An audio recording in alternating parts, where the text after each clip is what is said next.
dan bakal berakhir. Mama, papa, abang, kakak, adik, masing-masing bergembira,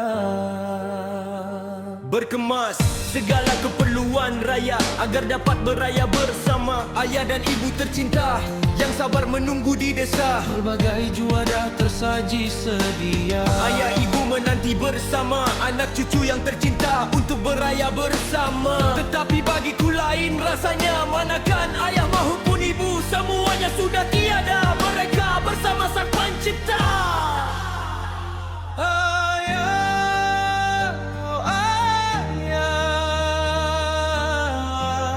Ampunkan anakmu.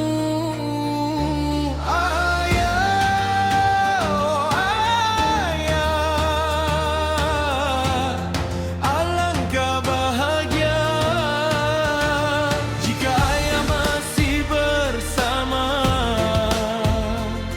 meraihkan lebaran mulia.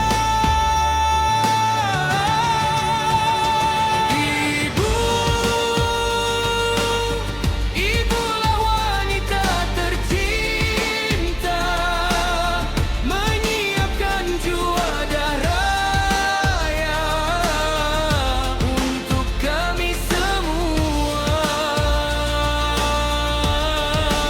Oh ibu, ampunkan anakmu. Ampunkan anakmu.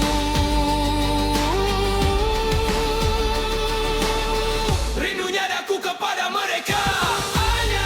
Ayah ibu tiada, namun seperti semalam rasanya.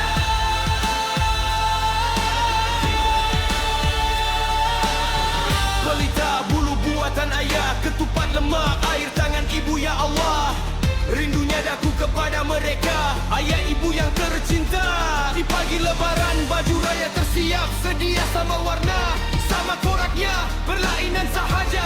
Style dan gaya, itulah kelebihan sentuhan ibu. Rindunya daku kepada mereka.